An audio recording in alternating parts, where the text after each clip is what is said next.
নমস্কার। সকল ভক্ত বন্ধুদের সাদর আহ্বান জানাই বেদান্ত দর্শন ফেসবুক পেজে।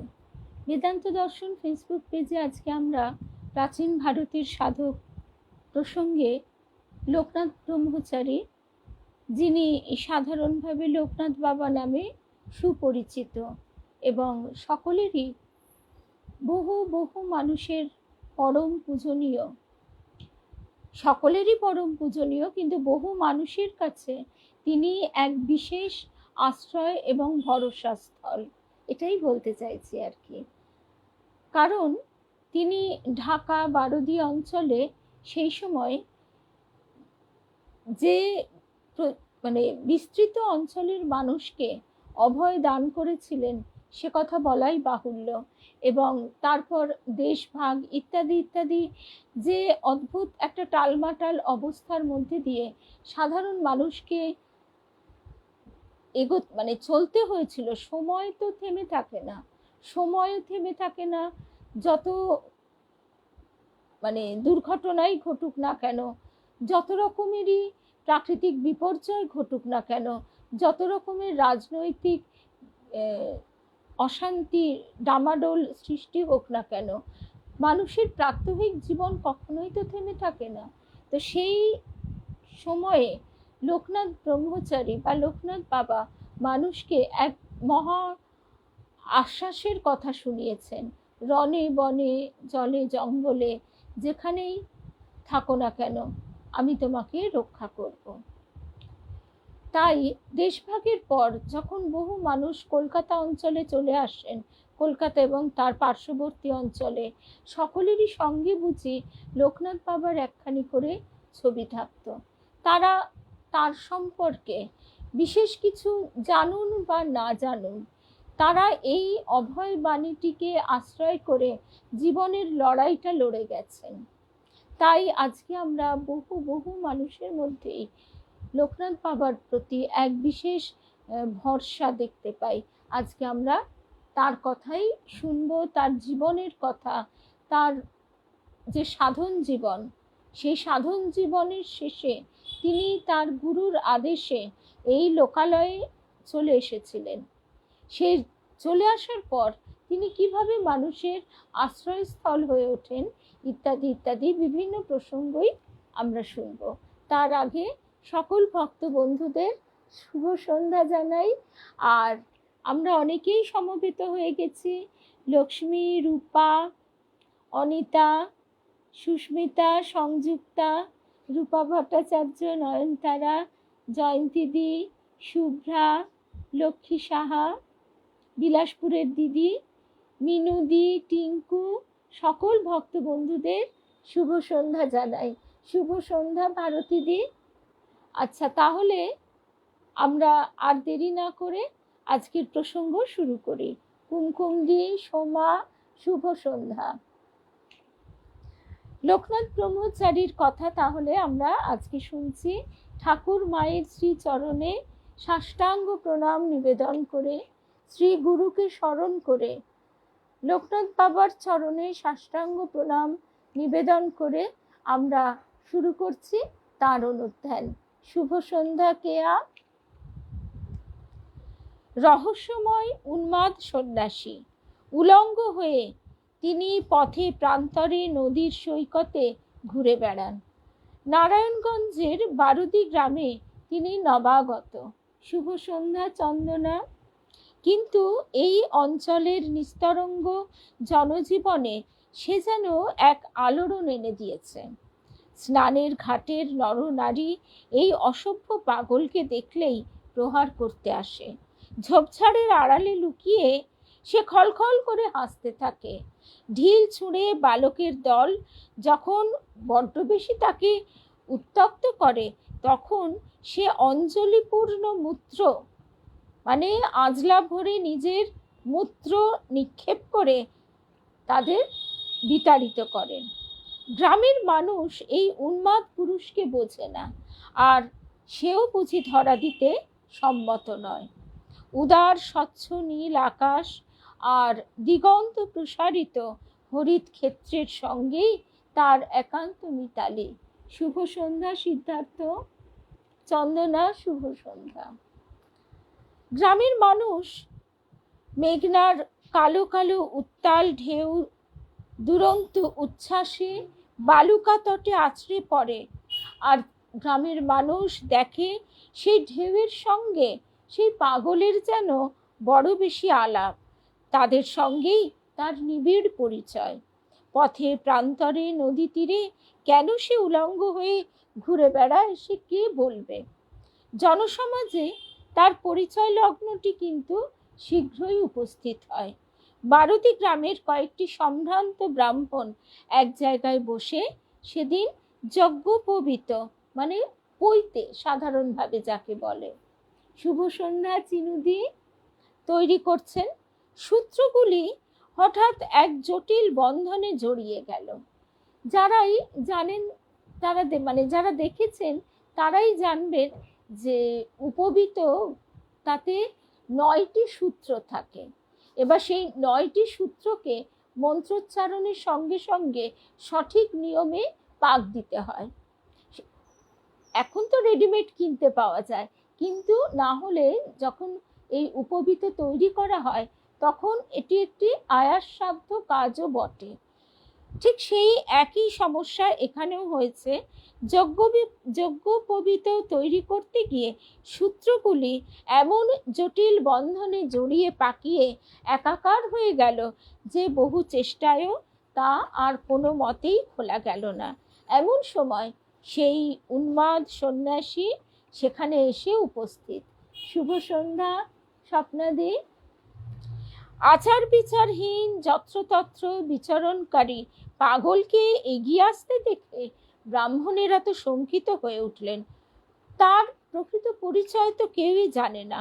অস্পৃশ্য না অন্তজ, তাই বা কে জানে। অন্তজ মানে নিতান্ত নিচু জাতি। সতর্ক করে দেওয়া হলো তাকে, সে যেন আর একটুও না এগোয়। শুভ সন্ধ্যা জয়শ্রী সরকার। শুভ সন্ধ্যা। পাগল স্মিত হাসে তাদের জিজ্ঞাসা করলেন, পৈতের প্যাঁচ কি করে খুলতে হয় গো? কেন? গায়ত্রী জপ করে। পাগল বললে, তবে তা করছো না কেন? ব্রাহ্মণদের মনে শুভ সন্ধ্যা রূপশ্রী রুদ্রাণী শুভ সন্ধ্যা। ছন্দা সরকার শুভ সন্ধ্যা। আজকের নয়, যেদিন থেকেই ভেবেছি যে আমরা লোকনাথ বাবার কথা শুনবো, আমার কিন্তু সবার আগে দুজনের কথা মনে হয়েছে। এক হচ্ছে রূপশ্রী, আর এক হচ্ছে তিনি এখন নেই, আর আমারও সেখানকার বাস আর নেই। রিষ্টায় যখন আমি থাকতাম, আমাদের পাশের বাড়ির দিদার একটা ট্রাঙ্ক ছিল। সেই ট্রাঙ্কের মধ্যে অতি যত্নে লোকনাথ বাবার ছবি। আমি বারবার জিজ্ঞেস করতাম যে দিদা, তোমার কাছে কোনো বই নেই লোকনাথ বাবার? দিদা বলতো, না বই তো নেই, ওই জীবনী আছে। তা লোকনাথ বাবার জীবনী দিদার কাছ থেকে নিয়ে পড়েছিলাম। আর তারপরে তাদের বাড়িতে যে ঠাকুরের আসন যা হয় তখনকার দিনে দিদাই সেই সমস্ত দেখাশোনা করতেন, আর সেখানেও লোকনাথ বাবার ছবি আমি প্রথম দেখি।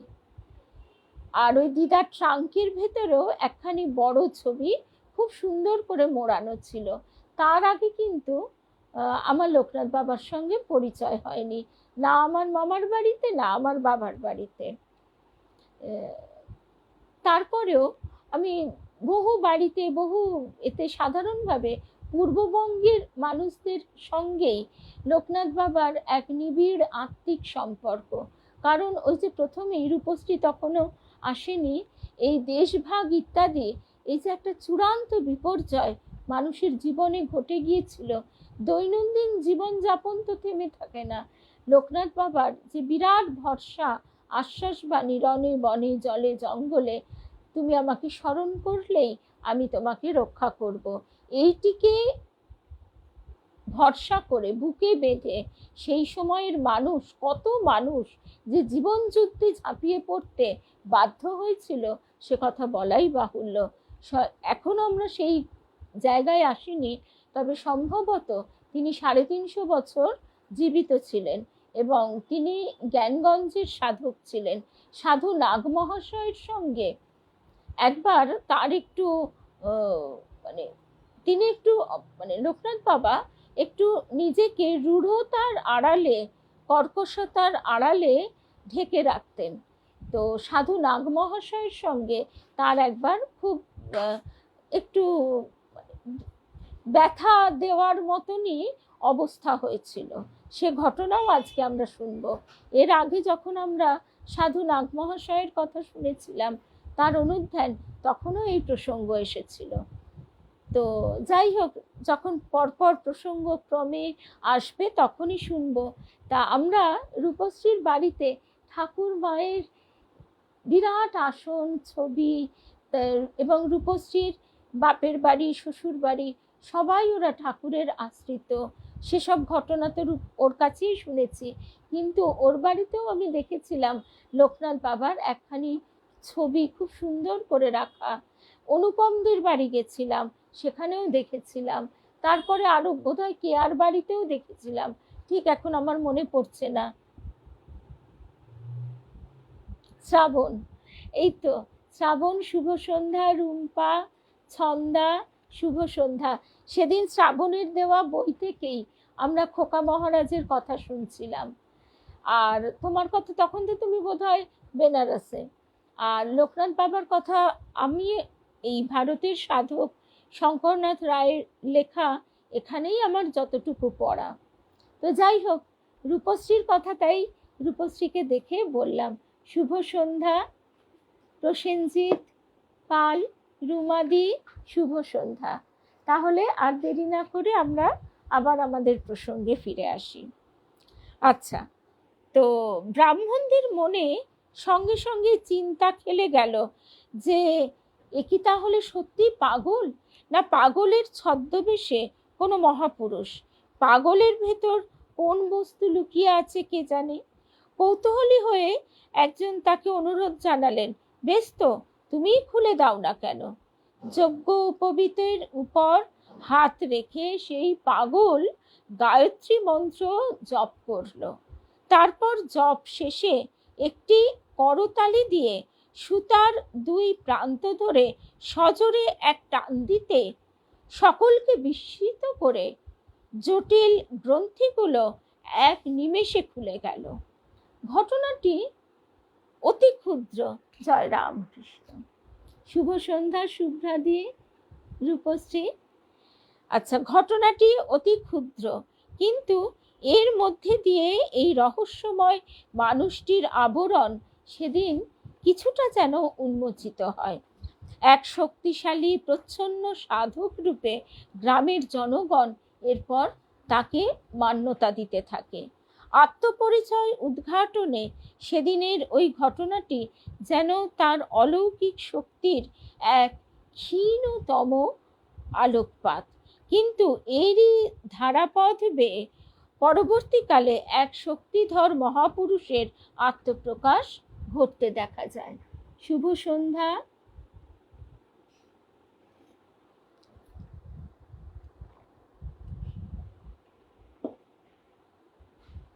এখানে একটা কথা আবার মনে পড়ে গেল, লোকনাথ বাবার চরণে শতকোটি প্রণাম নিবেদন করেই বলছি যে ঠাকুর, তার সঙ্গে এমনই একটা সম্পর্ক, আর ঠাকুরের তার ভিতরে সবাই আছেন, তা হতেই সবার সৃষ্টি।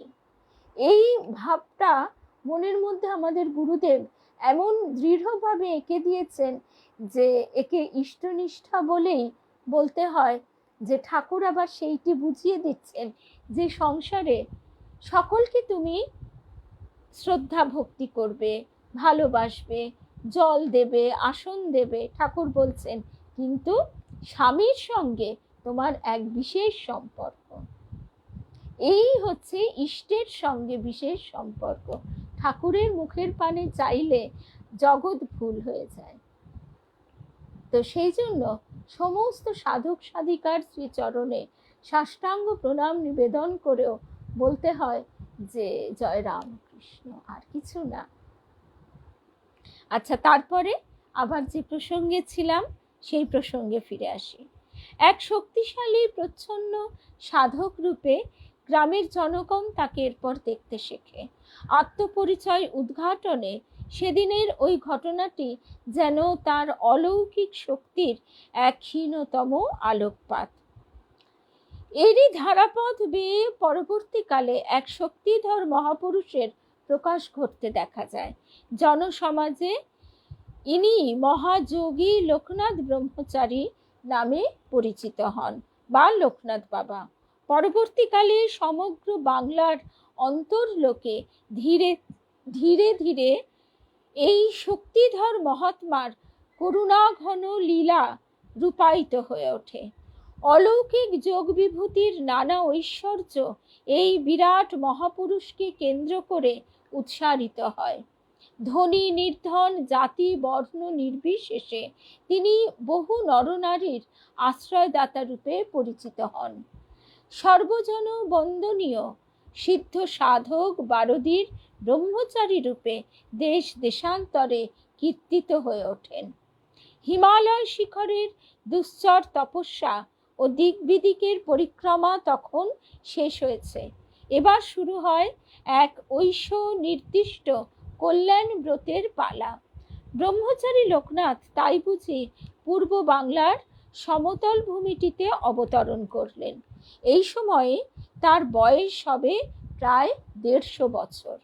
এরপর একাধিক ক্রমে প্রায় 26 বছর তিনি এই বারদী গ্রামেই অবস্থান করেন।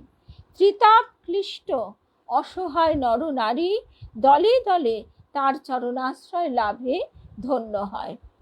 আনুমানিক 1138 সালের কথা, বাংলা 1138।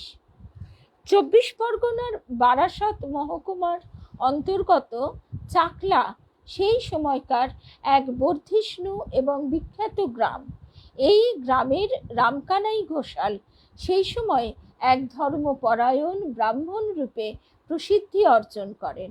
ঘোষাল মহাশয়ের পত্নী কমলা দেবীর চতুর্থ গর্ভের সন্তান হলেন মহাপুরুষ লোকনাথ। রামকানাইয়ের বড় ইচ্ছা তার একটি সন্তান সন্ন্যাস আশ্রমে থেকে ব্রহ্মজ্ঞান লাভ করুক, তার কুল পবিত্র হয়ে উঠুক। কিন্তু পত্নী কমলা দেবীর নিরন্তর বাধা দানের ফলে তার এ আশা এ যাবৎকাল পূর্ণ হতে পারেনি। তখন গার্হস্থ্যাশ্রমের মানুষের ভিতরেও এই ত্যাগের ভাবটা এতটাই ছিল। সন্তান, এটা ঠিক যে সে সময় মানুষের একাধিক সন্তান থাকত, কিন্তু তারপরেও একজন সন্তানকে তারা যে এই ত্যাগের পথে এগিয়ে দিতে ইচ্ছুক হতেন, সেটাই আমাদের শিক্ষণীয়। এই কথা শারদেশ্বরী আশ্রমের মায়েরাও কিন্তু বলেন, এবং সেক্ষেত্রে দেখা যায় যে এক পিতামাতা তার 3টি কন্যাই সেখানে সন্ন্যাসিনী হয়েছেন। তারপর বাণীমার পূর্বে তার পিতামাতার যে কটি সন্তান লাভ হয় সবকটি চলে যায়। শেষে বাণীমাকে ঈশ্বরের চরণে নিবেদন করে দেওয়া হয়। মানে তার আগমনের পূর্বেই পিতামাতা বলেন যে ঈশ্বরকে দান করলে সে তো থাকে, তা বহু গুণে ফিরে আসে। সেই জন্য বাণীমাকে শুভ সন্ধ্যা মৌসুমী লালজির চরণে নিবেদন করে দেওয়া হয়েছিল, গৌরীমার চরণে। তো এই ভাবটি আমাদেরকে কতটা অবাক করে, আর আজকে আমরা ভোগ সর্বস্ব হয়ে উঠেছি। তো যাই হোক, এখন এদিকে মায়ের মন কিছুতেই সম্মত হতো না। তা কনিষ্ঠ পুত্র লোকনাথের ভাবী জীবনের পথ পরিক্রমা,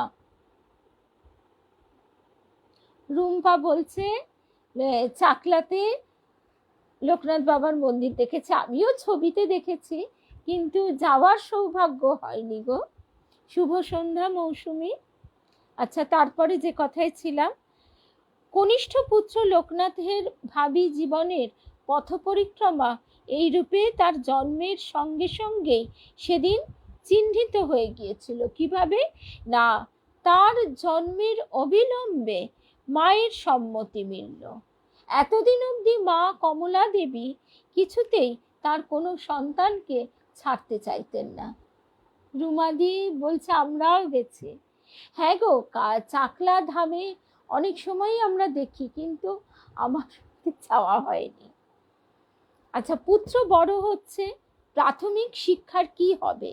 নিকটেই সুপণ্ডিত ভগবান গাঙ্গুলির বাস। সর্বশাস্ত্রবেত্তা আচার্য এবং বিশিষ্ট সাধক রূপে তার খ্যাতি প্রতিপত্তির অন্ত নাই। রামকানাই ঘোষাল এই শ্রদ্ধেয় আচার্যের হাতেই পুত্রের আধ্যাত্ম জীবন গঠনের ভার দিয়ে নিশ্চিন্ত হলেন। লোকনাথের উপবীত গ্রহণের সময় এক বিচিত্র ব্যাপার ঘটতে দেখা যায়। ভগবান গাঙ্গুলি হঠাৎ স্থির করলেন আচার্য রূপে তিনি বালকের সংস্কার সম্পন্ন করাই শ্রেয় মনে করেন। তিনি সেটি করবেন, আর তার অব্যবহিত পরেই এই দণ্ডী ব্রহ্মচারী বালককে সঙ্গে নিয়ে তিনি চিরতরে গ্রহণ করবেন প্রবজ্জা। প্রবজ্জা মানে পরিব্রাজকের জীবন। পরিব্রাজকের জীবনের অর্থ হলো তার সঙ্গে কোনো রকম সঞ্চয় থাকবে না, অর্থ বা কোনো কিছু না, এক বস্ত্র আর বড়জোর একটি পুঁটুলিতে ওই গীতা বা এই ধরনের কোনো ভাগবত, এই ধরনের কোনো বই, আর হয়তো আরেকটি সঙ্গে পরিধেয় বস্ত্র, এর বেশি কিছুই থাকবে না। এই হচ্ছে পরিব্রাজকের জীবন। শুভ সন্ধ্যা, জয়শ্রী। তো ভগবান এই চাঞ্চল্যকর কথায় চারিদিকে শোরগোল পড়ে গেল। ভগবান গাঙ্গুলির গৃহত্যাগের এই সংকল্পের শুভ সন্ধ্যা। রেণুকাদি, আজকেই ভাবছিলাম যে রেণুকাদি, তোমাকে অনেক দিন লাইভে দেখছি না, কেমন আছো তুমি? শুভ সন্ধ্যা সঞ্চিতা, তোমার কমেন্টগুলো দেখি পরে, কিন্তু তোমার সঙ্গে আর লাইভে দেখা হয় না। শুভ সন্ধ্যা রেণুকাদি। ভগবান গাঙ্গুলির গৃহত্যাগের কথা, ওহো, তোমায় আমি সকলকে বলি, আমার প্রোফাইলে এসে ব্লু লিঙ্কটা টাচ করলেই পেয়ে যাবে। ভগবান গাঙ্গুলির গৃহত্যাগের এই সংকল্পে চারিদিকে চাঞ্চল্য পড়ে গেল, চারিদিকে মহা তোলপাড় চলছে।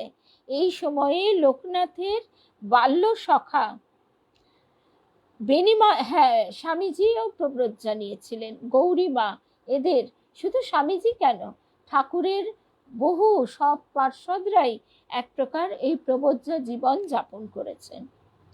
এ সময় লোকনাথের বাল্য সখা বেণীমাধব বন্দ্যোপাধ্যায়েরও আর এক আলোড়ন তুলে বসে। এদের সঙ্গে সেও সেদিন, শরীর ভালো নেই সে তো বটেই রেণুকাদি, প্রতি অল্টারনেটিভ ডে এইভাবে এই যে কি বলে ওটাকে, ডায়ালিসিস করা, তো কষ্ট তো হয়ই বটে।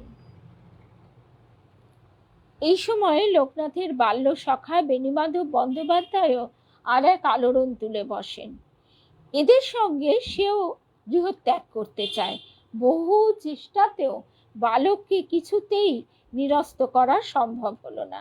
আচার্য ভগবান গাঙ্গুলি এই দুই বালককে গুরুরূপে সংস্কার ও দীক্ষা কার্য সম্পন্ন করলেন। উপনয়ন বাসরে সেদিন কৌতূহলী জনতার ভিড় জমে গেছে। আচার্য ভগবান গাঙ্গুলি দুই বালক ব্রহ্মচারী সহ ধীরে ধীরে গৃহ হতে চিরতরে নিষ্ক্রান্ত হলেন। তার বয়স তখন 60 পেরিয়ে গেছে, আর শিষ্যদের বয়স 10 বছর। পরিব্রাজনের পথে শিষ্যদের নিয়ে আচার্য প্রথম কালীঘাটে এসে উপস্থিত হলেন। এই নতুন জীবনের অর্থ বোধ হওয়া দূরের কথা, লোকনাথ ও বেণীমাধবের তখন উদ্দাম বাল চাপল্যই যায়নি। তার মানে তাদের সেই বালকোচিত ছেলে মানুষই দুরন্তপনা, সেগুলোই কাটেনি। বৃদ্ধ বয়সে জ্ঞানপন্থী সাধক ভগবান গাঙ্গুলি একান্ত দুঃসাহসের সঙ্গে এই দুটি বালক শিষ্য সহ অরণ্য জীবন যাপনের উদ্যোগ করেছেন। এই সময়কার ব্রহ্মচারী জীবনের নানা কাহিনী লোকনাথ পরবর্তীকালে বিবৃত করতে খুবই ভালোবাসতেন। কালীঘাট তখন ছিল জঙ্গলে বেষ্টিত।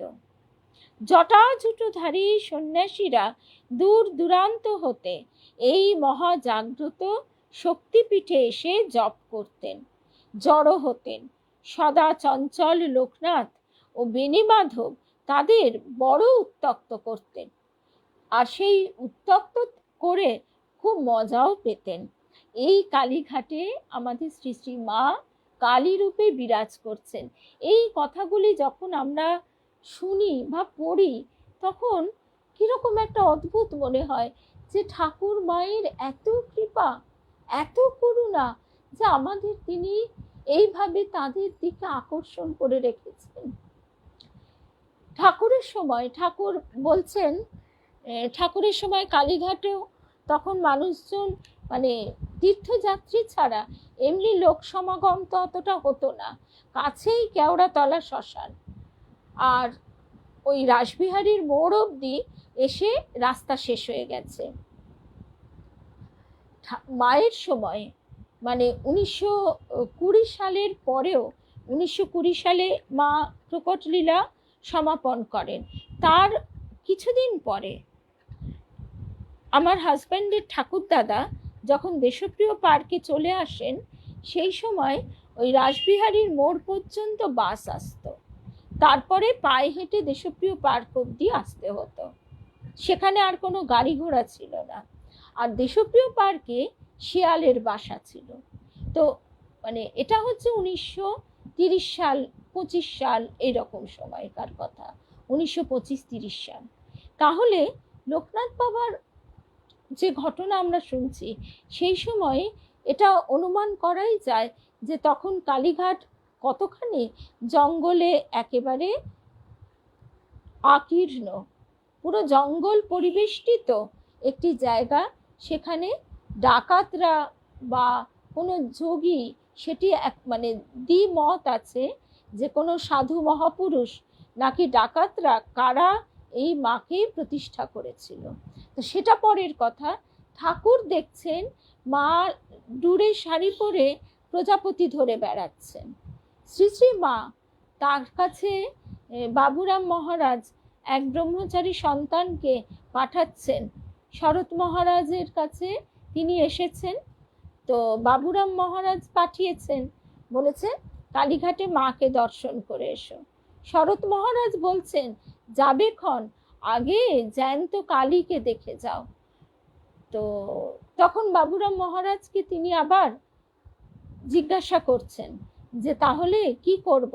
তখন বাবুরাম মহারাজ বলছেন শরৎ ঠিকই বলেছে, আগে তুমি মাকে, জীবন্ত কালী, তাকে দর্শন করো, তারপর তুমি মায়ের মূর্তি দর্শন করবে।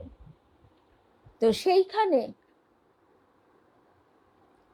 যারা জপ ধ্যান করছে তাদেরকে বালক তখন লোকনাথ ব্রহ্মচারী এবং বেণীমাধব, এরা দুজনে মিলে প্রচণ্ড উত্ত্যক্ত করত। লোকনাথ বলছেন আগন্তুক সাধু সন্ন্যাসীরা যখন ধ্যানে বসতেন, আমি ও বেণী চপলতাবশত এই অভিনব জীবদের জটায় হস্তার্পণ করতাম। শুভ সন্ধ্যা সন্ধ্যাদি হস্তার্পণ করতাম, কারুর বা লেংটি ধরে টানাটানি করতাম। তারা কিন্তু কিছুই বলতেন না, তাই প্রশ্রয় পেয়ে জটা ও লেংটি ধরে বারবার টান দিয়ে আমরা দৌড়ে পালাতাম। শেষকালে উপদ্রবে অতিষ্ঠ হয়ে সাধুরা গুরুদেবকে জানালেন। তিনি কিন্তু বড় সুন্দর উত্তর দিয়েছিলেন, আমার কাছে আবার এই অভিযোগ কেন? আমি তো একজন গৃহী, এরা আপনাদেরই লোক, ইচ্ছে মতো আপনারাই এদের প্রস্তুত করে নিন। মানে ওই ভগবান গাঙ্গুলি তিনি বলছেন কথা, আমি তো আপনাদেরই লোককে ঘর থেকে বার করে এখানে এনেছি মাত্র, দায়িত্ব তো আপনাদের। সাধুরা একথার উত্তরে আর কি বলবেন? গুরুদেব আমাদের তখন বলতেন, তোমরা বড় হলে তোমাদেরও জটা আর লেংটি থাকবে, তখন কেউ যদি তা ধরে টানাটানি করে তবে তোমাদের কি উপায় হবে বলো দেখি? বিস্মিত বালকদের দৃষ্টির সম্মুখে তখন জেগে উঠত ভাবী জীবনের রহস্য ঘন চিত্র। তার তাৎপর্য বোঝার মতো বয়স তখনও তাদের হয়নি। শুভ সন্ধ্যা মিনাদি। এরপরে আসে অরণ্যবাসের পালা। আচার্য ভগবান গাঙ্গুলি মশাই এবার বালকদের জীবনে ব্রহ্মচর্যের সুদৃঢ় ভিত্তি গঠনে উদ্যোগী হলেন। শাস্ত্রীয় বিধিসম্মত নিয়মনিষ্ঠা এবং কৃচ্ছ ব্রতের মধ্যে দিয়ে গুরু এই সময় তাদের কঠোরভাবে নিয়ন্ত্রণ করতে থাকেন। অপ্রাপ্তবয়স্ক শিষ্য দুটির শিক্ষাদান ও সেবা পরিচর্যার আচার্য নিজেই পরিচর্যা নিয়ে আচার্য নিজেই তৎপর থাকতেন। গুরুর চরণে লোকনাথ ও বেণী মাধবের আত্মসমর্পণ তাই এমন সহজ, এমন পরিপূর্ণ হয়ে উঠতে পেরেছিল। আর তাছাড়া তাদের বয়স তখন নিতান্তই বাল্য, 10 বছর বয়স। সেই 10 বছর বয়সে তাদের অন্তর একেবারে শুদ্ধ পবিত্র ফুলের মতো। তো সেই অবস্থায় তারা খুব সহজেই গুরুর চরণে আত্মসমর্পণ করেছেন। আসলে এটি তো সংস্কার বা এটি নির্দিষ্ট হয়েই আছে। মহাপুরুষ রূপে তাদের জীবনে যে আত্মপ্রকাশ ঘটবে তারই সূচনা বা অঙ্কুর এইখানেই আমরা দেখতে পাচ্ছি। পরবর্তীকালে লোকনাথ এই সময় বলছেন, ব্রহ্মচর্য ব্রত উদযাপনকালে গুরুদেব স্বয়ং তার প্রিয় শিষ্যদের এবং নিজের জন্য ভিক্ষান্ন সংগ্রহ করতেন। নানা কঠিন ব্রত ইত্যাদি চলত, কিন্তু তিনি আমাদের কায়িক পরিশ্রম বেশি করতে দিতেন না। এমনকি মাসাহ ব্রতের দীর্ঘ উপবাসাদির কালে আমাদের অঙ্গ সঞ্চালন করতেও দিতেন না। মলমূত্র ত্যাগকালেও নড়াচড়া করবার উপায় ছিল না। এমনকি অঙ্গ সঞ্চালনের ফলে উপবাস ব্রতের ব্যাঘাত ঘটে, সেজন্য আমাদের শৌচকর্ম তিনিই করে দিতেন। মলের ভাণ্ড নিজেই অপসারণ করতেন। এমনই ছিল ব্রহ্মচারী শিষ্যদের প্রতি গুরু ভগবান গাঙ্গুলির মমত্ববোধ ও দায়িত্ব পালনের অপূর্ব নিষ্ঠা। আসলে এই মহান সাধকের গুরুরূপে ভগবান গাঙ্গুলির আবির্ভাব ঘটেছে।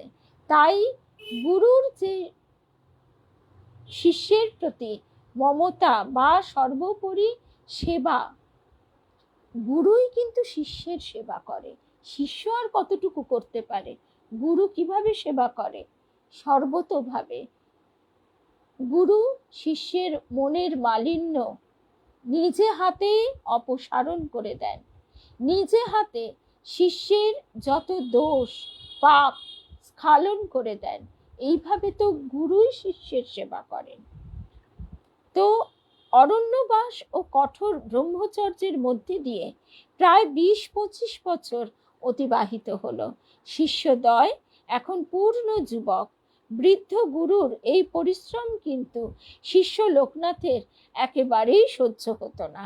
একদিন তিনি মুখ ফুটে বলেই ফেললেন, আমরা যুবক শিষ্য দুজনে জঙ্গলে বসে থেকে খাই, আর তুমি বৃদ্ধ গুরু লোকালয়ে ঘুরে ঘুরে আমাদের ভিক্ষান্নের জোগাড় করো। এটা কিন্তু মোটেই ভালো বোধ হচ্ছে না। তুমি আমাদের এ কাজে লাগাচ্ছ না কেন বলো তো? গুরুদেব উত্তর দিলেন, না বাবা, তা করলে তোদের একনিষ্ঠ একাগ্রতা এখন ঠিক থাকবে না। গৃহস্থদের নানা ভাব দেখলে তোদের মনেও ওই সব চিন্তা উঠবে, ফলে যোগ সাধনার ব্যাঘাত ঘটবে প্রচুর।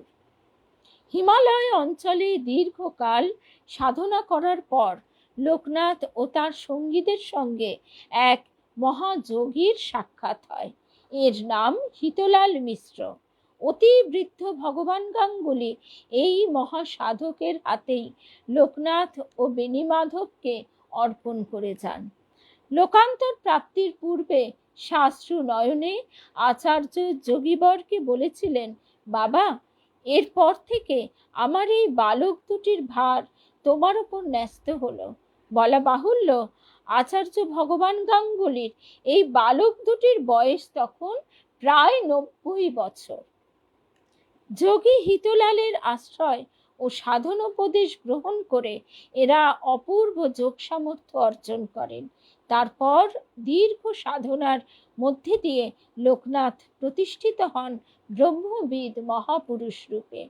আচ্ছা, এখানে এটাও আশ্চর্য যে ভগবান গাঙ্গুলি তিনিও কত বড় সাধক ছিলেন, কারণ আমরা শুনলাম 10 বছর বয়সে তাদেরকে নিয়ে তিনি গৃহত্যাগ করছেন, প্রব্রজ্জা নিচ্ছেন। সেই সময় তার বয়স 60, তার 10 থেকে এদের বয়স হয়েছে 90, তার মানে 80 বছর পেরিয়ে গেছে। তাহলে 60 আর 80, 9, 10, 11, 13, 14, তাহলে তখন তার বয়স 140 বছর।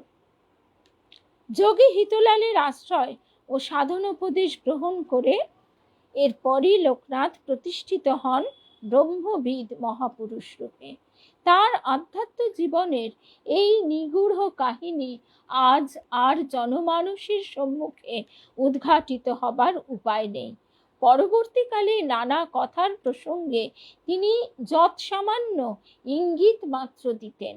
মহাযোগী হিতলালের কথা উঠলেই তার চোখ দুটি উজ্জ্বল হয়ে উঠত। এই মহাত্মার করুণাই যে তার পরবর্তী জীবনকে রূপান্তরিত করেছিল। হিতলালকে লোকনাথের কোনো জীবনীকার কাশীধামের শক্তিধর যোগী ত্রৈলঙ্গ স্বামী রূপে বর্ণনা করে থাকেন। এই মহাসাধকের প্রকৃত পরিচয় যাই হোক, তার সান্নিধ্য ও তত্ত্বাবধানে এসে লোকনাথ ও বেণীমাধব হিমালয় এবং তিব্বতের নানা অঞ্চলে পরিভ্রমণ করেছিলেন। তাছাড়া আত্মসমর্পণ ও দীর্ঘ সান্নিধ্যের ফলে স্বভাবতই এই যোগীর আধ্যাত্ম শক্তি তাদের মধ্যে সঞ্চারিত হয়। অপরিমেয় যোগ শক্তির সঙ্গে সমন্বিত হয় ঐশ্বরীয় করুণার ধারা। তুষারাবৃত অঞ্চলে বহুকাল ভ্রমণের পর হিতলাল তার এই 2 অনুগামীর কাছে বিদায় গ্রহণ করেন। এই সময় এদের তিনি জানিয়ে দেন, তোমাদের নিম্নভূমিতে কর্ম রয়েছে, আমার সাথে এই অঞ্চলে থাকবার আর প্রয়োজন নেই। যোগীবরের সঙ্গচ্যুত লোকনাথ ও বেণীমাধব হিমালয়ের পূর্বাঞ্চল দিয়ে বাংলাদেশে অবতরণ করেন। তখন অবিভক্ত ভারতবর্ষ।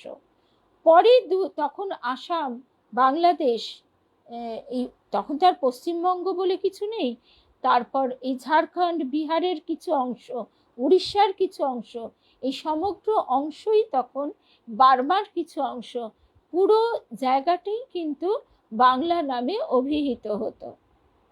তো যোগীবরের সঙ্গচ্যুত লোকনাথ ও বেণীমাধবের হিমালয়ের পূর্বাঞ্চল দিয়ে বাংলাদেশে অবতরণ করেন। পরে 2 সতীর্থকে পরস্পরের নিকট হতে বিচ্ছিন্ন হতে হয়। বেণীমাধব কামাখ্যা অভিমুখে যাত্রা করেন আর লোকনাথ অগ্রসর হন পূর্ববঙ্গের মহাপীঠ চন্দ্রনাথের পথে।